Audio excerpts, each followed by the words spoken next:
Alhamdulillahi Rabbil Alamin. Wassalatu wassalam ala asyrafil anbiya'i wal mursalin wa ala alihi wa sahbihi ajma'in. Subhanaka la ilma lana illa ma 'allamtana innaka antal alimul hakim. La hawla wa la quwwata illa billahil aliyyil azim. Rabbi shrah li sadri wa yassir li amri wahlul 'uqdatam min lisani yafqahu qawli. Allahumma iftah 'alaina bi futuhil 'arifin bik. Allahumma ja'alna minal ladzina yastami'una al-qawla fayattabi'una ahsana. Allahumma 'allimna mimma jahilna wa anfa'na bima 'allamtana wa zidna 'ilman nafi'an ya rabbal alamin. Qala Syekhul Musannif rahimallahu ta'ala wa nafa'na bihi wa bi 'ulumihi fid dharain amin.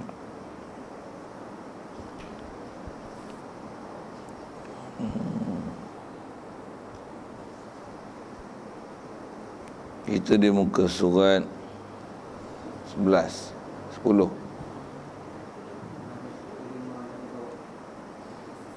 Kata Musannif rahimahullah ta'ala,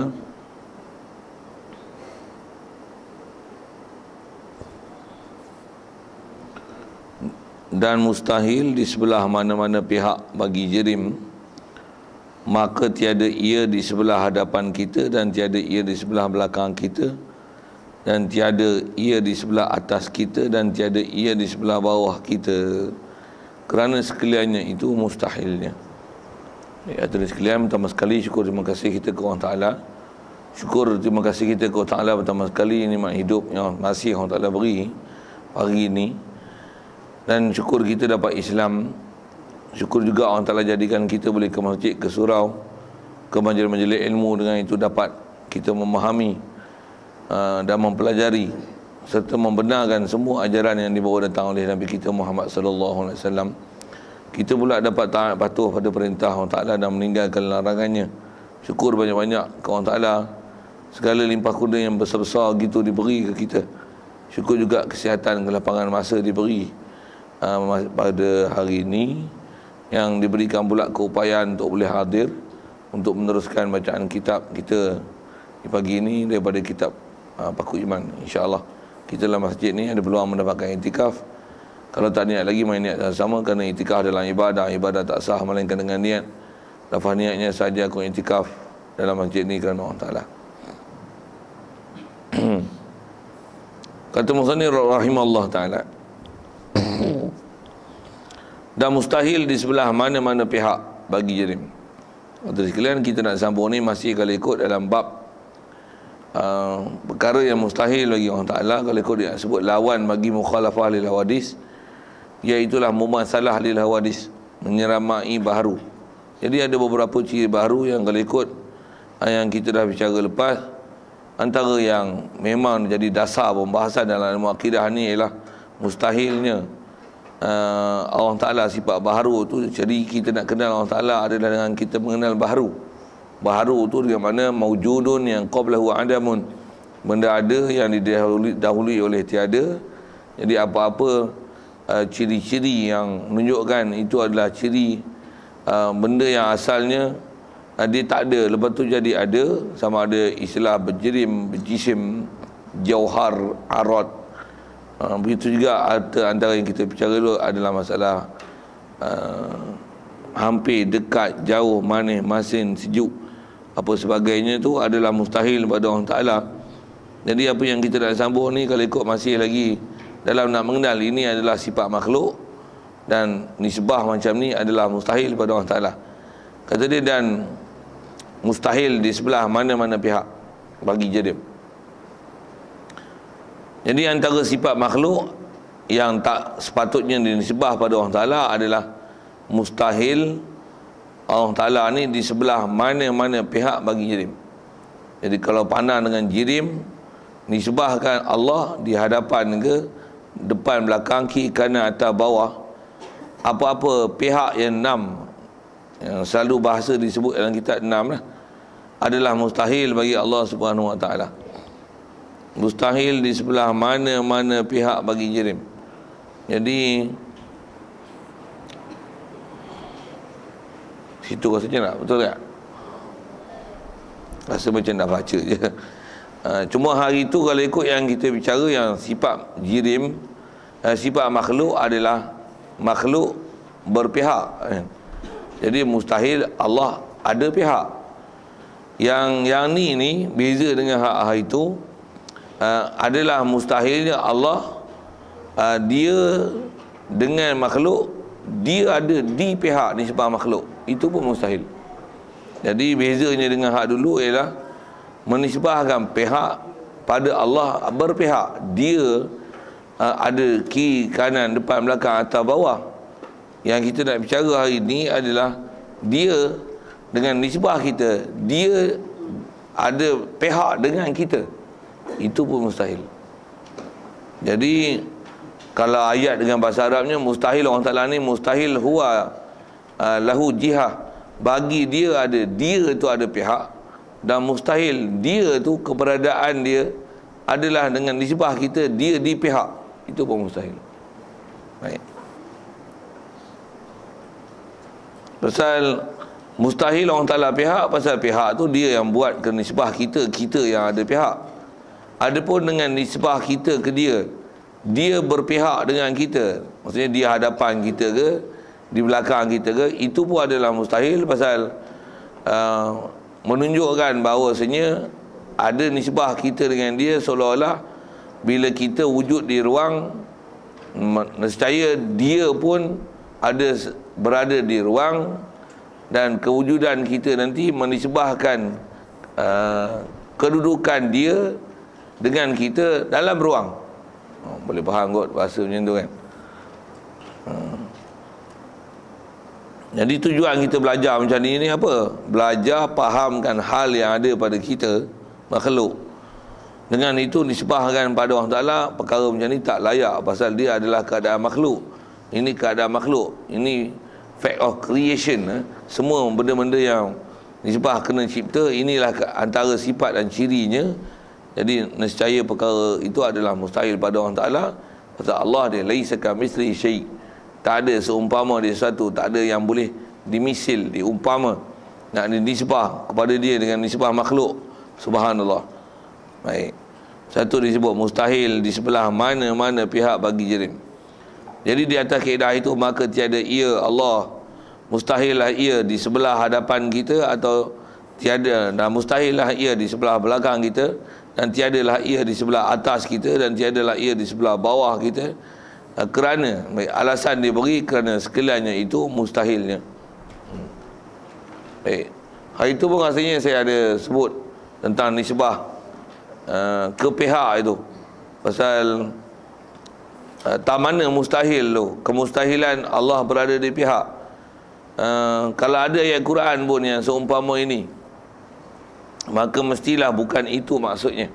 Ayat yang selalu disebut berkenaan dengan ini ialah ainama tuwallu fasamma wajhullah.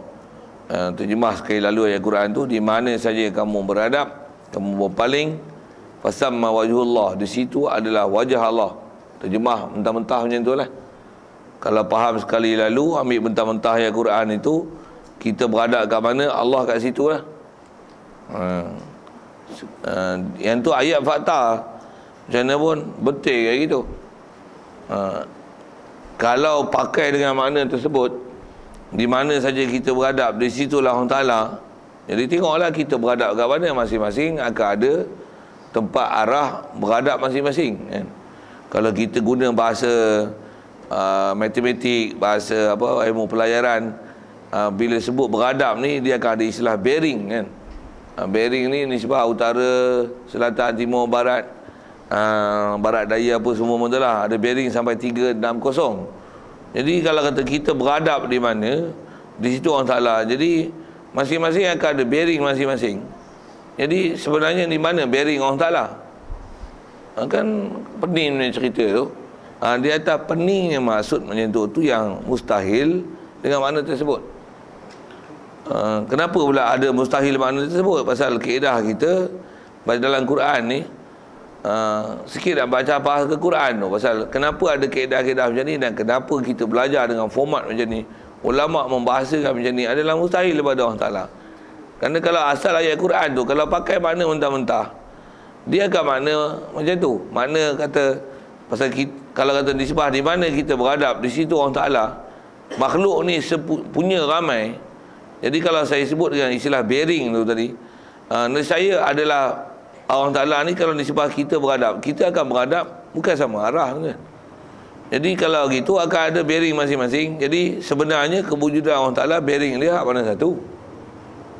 Yang tu kot, faham kot bahasa itu tak? Jadi tak kena langsung, tak kena langsung. Ayat macam ayat bodoh takkan ayat Quran ayat bodoh. Jadi di atas kata tak boleh makna zahir.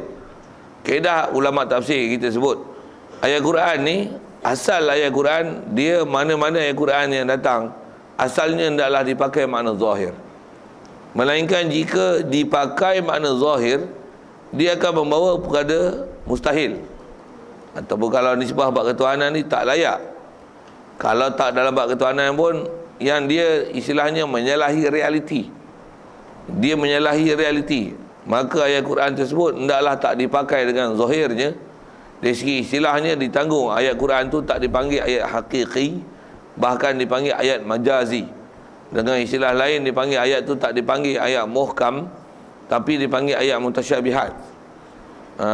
Itu ayat tu macam mana? Hendaklah diihtimal, ditanggung kepada makna lain. Dengan istilahnya, kata makna lain tu maksud dia macam mana? Mesti bukan macam mana terjemah. Kalau kita ambil dalam bab ketuhanan ni, tadi lah, kalau kata aindama tuwallu fasamma wajhullah. Begitu juga ada ayat Quran lain. Yang tu kalau kita sebut bab pihak. Ada tempat yang menunjuk, ada ayat Quran yang menunjukkan kewujudan di ruang kan?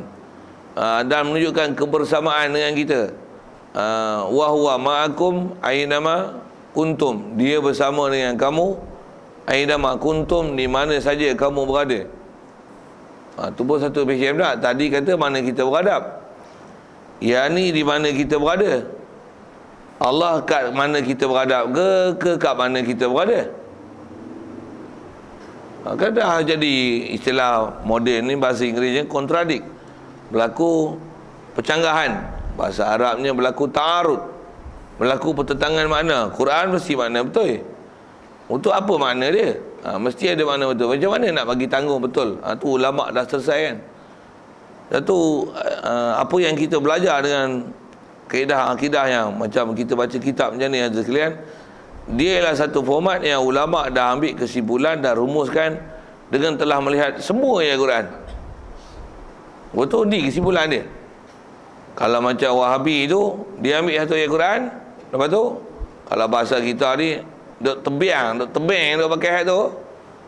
Kalau dia kata Allah di langit pasal alal arsy istawa, ar-rahmanu alal arsy istawa, thumma istawa alal arsy, apa seumpama ayat-ayat Quran itu.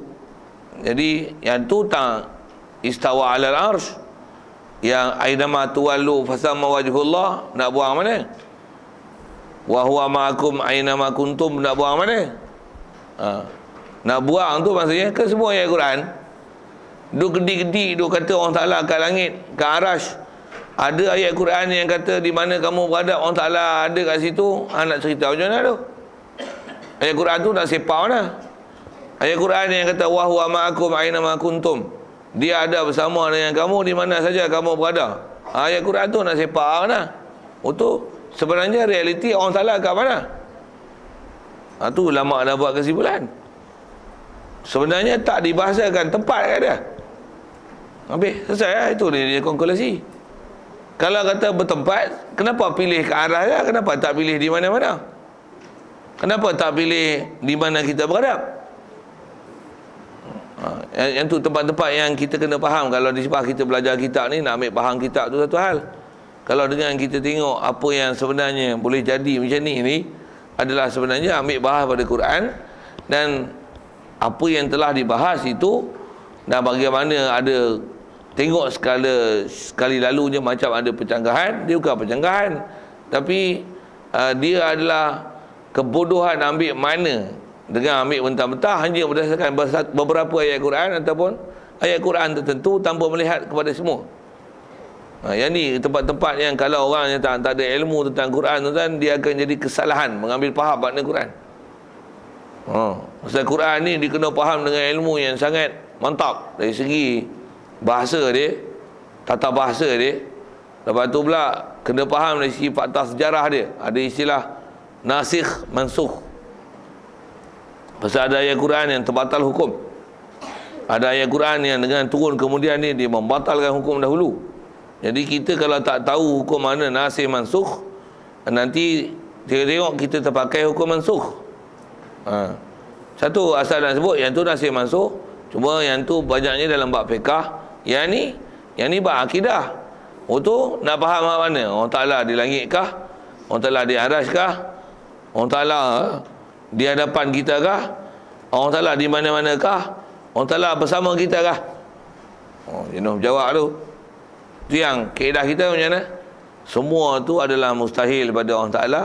Tak dibahasakan sikit pun kat dia. Tempat, arah, pihak, ruang, semua tu adalah mustahil. Tu disebut kerana sekaliannya itu mustahil. Kalau ambil itu mustahil ni, mustahil apa orang panggil? Mustahil ni adalah mustahil akli. Mustahil akal. Pasal tak mana mustahilnya? Okey, cuba renung ayat tu. Ainama tuwalu pasal mawajhullah. Ambil ayat tu dulu. Di mana saja kamu beradab, di situ Allah Ta'ala. Budak dia beradab cara dia.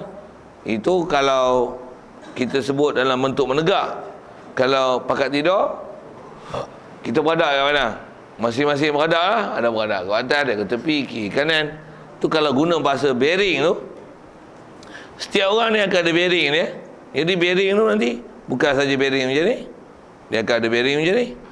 Pula tu 360 darjah, bukan 3D, 4D.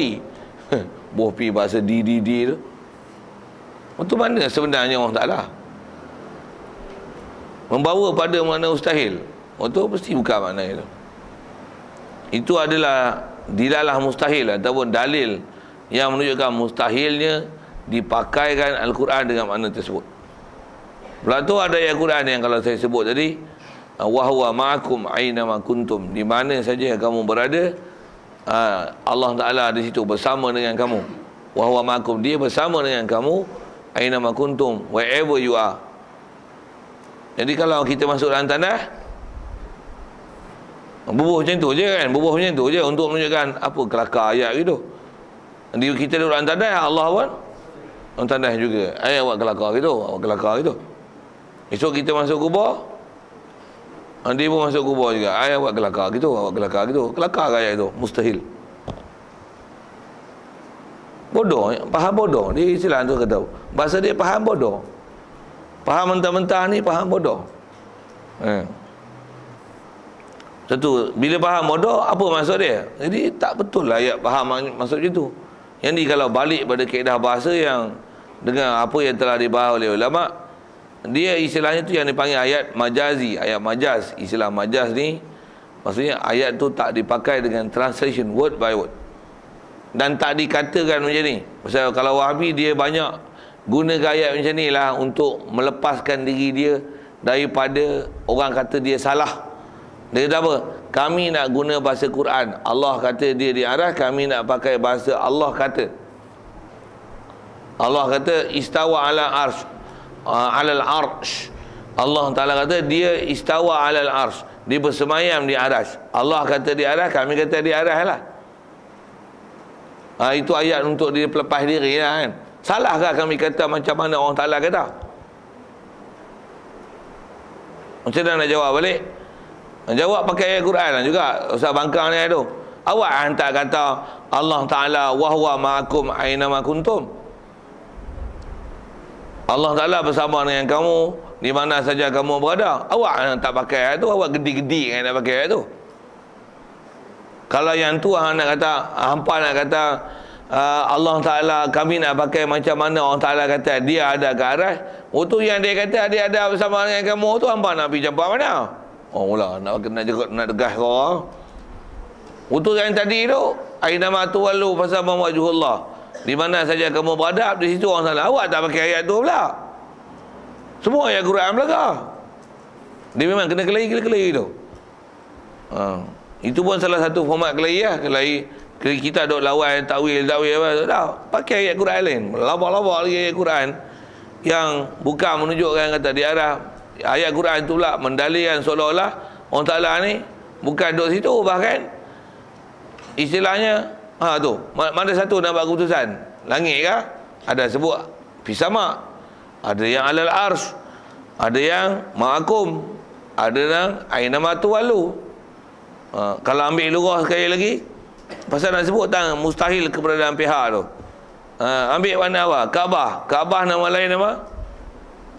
Baitullah. Baitullah mana apa? Allah's house. Rumah Allah. Rumah selalu buat apa? Tempat tinggal. Untuk kalau Allah's house, bukan duduk di Kaabah, cari munasabah sikit. Kita pun menghadap pun ke kiblat. Semayang menghadap ke kiblat. Dia dah lah tu di aina matu walu. Kaabah tu menafsirkan aina matu walu. Boleh syarah gitu? Anak mampu orang sesat dia akan gunakan apa yang dia sesat, ambil ayat Quran yang boleh menyokong fakta dia untuk menyokong perkataan dia. Ini yang kesalahan. Ini yang kita mengaji akidah ikut syarah sendiri. Inilah jadi walaupun dia dalil Quran. Bagi mudah faham. Tak bahasakan tempat ke orang salah. Sudah. Tu dia kata mustahil. Tu disebut tu ayat mustahil di sebelah mana-mana pihak bagi jirim. Tu yang kalau bahasa ayat ahli sunnah wal jamaah disebut Allah maujudun bila makanin. Allah Ta'ala dia memang ada, tapi keberadaan dia ada, dia tak disebahkan tempat. Habis. Tempat tu sama ada place ataupun pihak ataupun kebersamaan dengan makhluk. Mustahil semua tu. Tak mana mustahil? Fikir selesai. Dan sekali sebut mustahil apa tu? Mustahil akli, impossible. Kalau kata ma'akum, jadi kita kan ramai. Jadi ma'akum bersama-sama kamu tu, kamu siapa? Adakah setiap kita Allah akan bersama dengan kita? Jadi kalau ada 4 juta orang, akan ada 4 juta lah orang Ta'ala. Okey. Jadi kita beradab 4 juta orang beradab di tempat yang berbeza. Jadi akan ada 4 juta pihak lah. Apa ni? Mustahil akli. Impossible. Bahasa apa? Bingung. Bahang itu. Menunjukkan kebingungan. Itu kebingungan dan bingung. Tu macam mana? Bila bingung macam mana? Mestilah bukan maksud macam tu. Macam mana kalau itu kita sebut dalam bab ketuhanan? Macam mana mustahilnya kalau kita tengok dalam bab lain, masih ayat Quran. Saya tak perasan dah itu sebut atau tidak. Tapi yang nak sebut tang kata kaedah ayat Quran lah. Apa? Kalau ayat Quran yang disebut tentang keadaan bumi, matahari, kalau keadaan bumi misalnya, wa ja'ala lakumul arda bisata. Kalau terjemah sekali lalu tu, wa ja'ala lakum, Allah Ta'ala dia jadikan kamu untuk kamu. Wa ja'ala lakumul arda, dia jadikan kamu bumi. Macam mana bumi ni? Hal keadaan dia macam mana? Bisata. Bisata ni asal daripada basato. Bisat ni kalau asal terjemah bahasa Arab, hampa. Allah Ta'ala kan ni bumi ni terhampar. Apa faham? Bumi ni rata. Itu ayat bisat tu. Ada ayat lain pula. Afala yanzuruna ilal ibli kaifa khuliqat, sampai belakang tu disebut wa ilal ardi kaifa sutihat. Adakah tidak memandang pada bumi kaifa sutihat, bagaimana bumi di sutuh, di terjemah juga rata. Faham rata tu bumi ni flat ke bulat? Faham Quran? Faham Quran? Rata. Duk tengok bulan. Rata ke bulat? Hak mana betul? Quran betul. Oh tu rata lah bumi. Habis tu? Pandai. Tu rasa macam pernah sebut ni. pada pandangan mata je rata, tapi sebenarnya bulat, rata, flat. Kalau flat betul, dia takkan ada kejadian yang berbeza siang malam. Kita siang ni, mereka lah ni malam. Bekah subuh lagi, baru lepas subuh memang waktu berbeza. Dalam masa yang sama ni, bila ada waktu berlainan, itu fenomena bulat ke fenomena rata? Jangan dah buat bodoh duk kata-kata. Itu Quran yang kata-kata tu macam mana? Kena tanggung. Tu. Kenapa kena tanggung? Pasal Quran mesti betul. Quran takkan tak betul. Takkan Quran sewel. Quran sewel kan kau sewel. Kau sewel. Quran tak sewel. Untuk macam mana menghilangkan kesewelan terjemahan itu? Tanggung kata, rata pada pandangan mata. Selesai. Habis ya, Quran betul ya. Lagipun Quran, kalau andai kata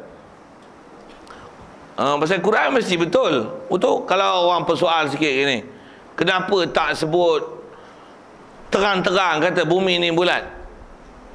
Sikit ada persoalan gitu. Kenapa tak sebut bumi ni bulat?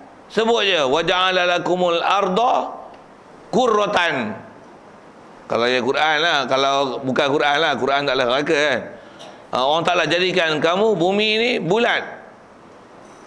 Apa akan jadi ya? Jadi itu bukan jadi zaman ni. Rasulullah dulu, waktu disampaikan wahyu dulu, ada tak teknologi orang boleh tahu bumi ni rata? Bumi ni bulat, seolah silap lah. Kalau andai kata ayat Quran turun macam tu, apa akan jadi? Habis semua, murtad habis. Pasal apa? Biar benar bulat. Sebila pula bulat tu tak nampak rata ni. Habis, kapir habis. Betul orang Ta'ala turunkan Quran berdasarkan ilmu semasa. Bulat tu berdasarkan pandangan mata. Tengok-tengok lah ni bulat. Apa nak buat gaya Quran tu? Quran menceritakan bahasa mengikut pandangan mata. Selesai Bukan saja Quran, memang bahasa satu dunia. Apa saja bahasa, baik bahasa Melayu, baik bahasa Inggeris. Ada bahasa-bahasa yang kadang-kadang kita cakap, kita bukan cakap dengan realiti, tapi kita cakap dengan pandangan mata. Quran menggunakan bahasa-bahasa yang memang dipakai dengan bahasa Arab. Arabi, uslub Arabi dan uslub percakapan. Satu kalau kita sebut matahari terbit, matahari terbenam, itu tak terbenam. Kadang-kadang kita nampak tak mana. Kita duduk tepi laut, kita kata apa? Matahari terbenam dalam laut. Mendidih air laut. Padamlah matahari. Tak ada pun masalah matahari masuk dalam laut. Tu kata matahari terbenam dalam laut. Jawab. Belajar, kalau dah belajar bagus. Tak belajar dengar. Jawab. Macam mana jawab tu? Matahari terbenam dalam laut mengikut pandangan mata, berdasarkan pandangan mata. Fira'il ain, pandangan mata saja, bukan realiti. Ni pun sama lah. Betul? Ada kesalahan? Tak ada kesalahan bahasa. Itu ialah ragam bahasa. Quran turun dengan bahasa. Quran turun dengan istilahnya ada ilmu kesusastraan. Dia ada istilah balaghah. Antara kaedah penyampaian yang tinggi dan bernilai, yang berkualiti adalah menyampaikan sesuatu dengan menggunakan uslub bahasa. Dan bahasa tu bukan bahasa hakiki, tapi bahasa yang kepelbagaiannya antara menggunakan bahasa-bahasa majaz, bahasa-bahasa kiasan. Kadang-kadang bahasa tu amat mendalam berbanding dengan bahasa-bahasa yang menggunakan kalam hakiki ni. Okey, siap. Nak cerita ke mana tu? Nak cerita ke ayat Quran. Yang dengan itu baru kita faham kenapa ulama kata mustahil tu. Baik, di atas kaedah tu rasanya boleh faham tu, jelas tu, untuk fahamkan di mana yang dia kata mustahilnya itu. Maka barang siapa i'tiqad, barang mana kita beradab Allah Ta'ala ada di situ dengan tiada takwil, tafsili atau ijmali, nescaya jadi kafir orang itu. Ni kaedah siapa ni? Inilah kaedah ulama ahli sunnah wal jamaah. Dia kata apa? Barang siapa yang beriktikad, dia iktikad macam mana? Dia iktikad macam ni. Iktikad ni maksudnya dia pegang dengan hati, memang memahamkan pihak pada Allah Ta'ala. Dia kata macam mana? Dia kata barang mana kita beradab kita berada kat mana pun, Allah Ta'ala di situ. Apa maksud dia? Kalau dia memahamkan dengan mana pihak kafir tanpa khilaf ulama, atau dia kata kalau dia berfaham dengan mana Allah Ta'ala di situ,